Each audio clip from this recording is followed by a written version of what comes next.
Praise the lord. నిజమైన స్వరం. జనవరి 5, 2026 Holi prayer home సంఘం వారి అనుదిన వాగ్దాన పరిచర్య.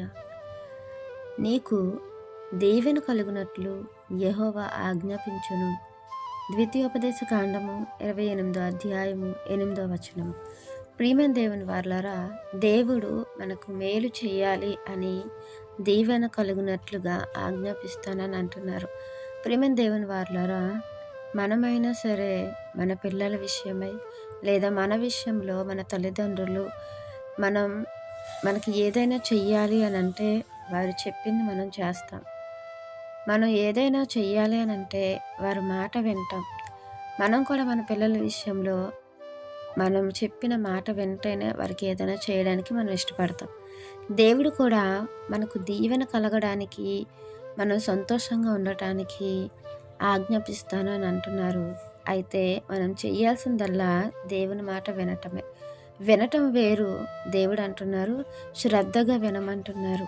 ఆయన ఉపదేశాన్ని అంగీకరించమంటున్నారు. దానిని అనుసరించి నడుచుకోమంటున్నారు. మన పితరుల జీవితాల్లో కూడా దేవుడు ఎన్నో మేలులు, ఎన్నో కార్యాలు, ఎన్నో అద్భుతాలు చేశారు. ఎందుకనంటే వారు దేవుని మాటకు విధేయులై ఉన్నారు. ఆయన మాటను వారు శ్రద్ధగా విన్నారు. వినటం మాత్రమే కాదు, దేవుడు చెప్పిందల్లా చేశారు. అందుకే వారి మీద దేవుడు దీవెన వర్షం కురిపించారు. అలాగే చెప్పిన మాట వినకపోవడం వల్ల కూడా చాలామంది నష్టపోయారు.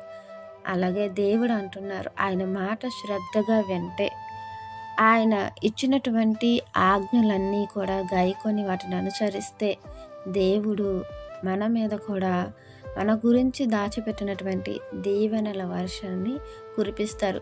ఇది ఈ భౌతిక జీవితంలో మనం ఏదైతే అడుగుచున్నామో, ఏదైతే మనకి అవసరమో, ఏదైతే మనకు ఉపయోగకరమైనదో అది దేవుడు మనకు అనుగ్రహిస్తారు. మనం చేసే ప్రయత్నాలు కూడా సఫలమవుతాయని కూడా దేవుడు సెలవిస్తున్నారు. మన జీవితంలో సమృద్ధిని అనుగ్రహిస్తాను అని దేవుడు సెలవిస్తున్నారు. ఎందుకు అంటే దేవుని మాట మనం వింటే దేవుడి సంతోషంతో మనకి ఏమి చేయాలన్నా కూడా ఆయన ముందుంటారు. మన కొరకు అనేకమైన మేలులు దాచిపెట్టిన దేవుడు అవి మనకు ఎప్పుడు ఇద్దామని ఆలోచిస్తుంటే వాటిని పొందుకోవడానికి మనమే సిద్ధంగా లేమేమో మనం ఆలోచించుకొని దేవుని మాటకు విధేయులై ఆయన మాట శ్రద్ధగా విని ఆ మాటల్ని అనుసరించి జీవిస్తే మనకు మంచి బ్రతుకుంది, మనకు నిత్యత్వం ఉంది. దానిని మనం ఎక్కడ కోల్పోతామని దేవుడు భయపడుతున్నారు.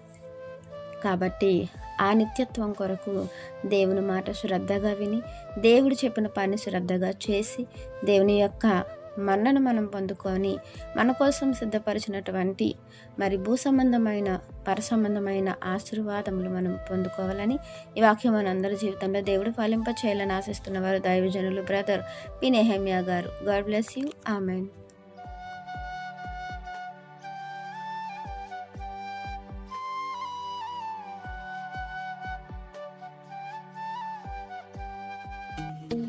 Hi friends, holy prayer home Gajuwaka సంఘం వారు మాట్లాడిన విలువైన దేవుని సందేశములను మీరు వినటానికి మా యొక్క యూట్యూబ్ ఛానల్ హోలీ ప్రేయర్ హోమ్ను సబ్స్క్రైబ్ చేసుకొని పక్కనున్న బెల్ ఐకాన్ క్లిక్ చేయగలరు.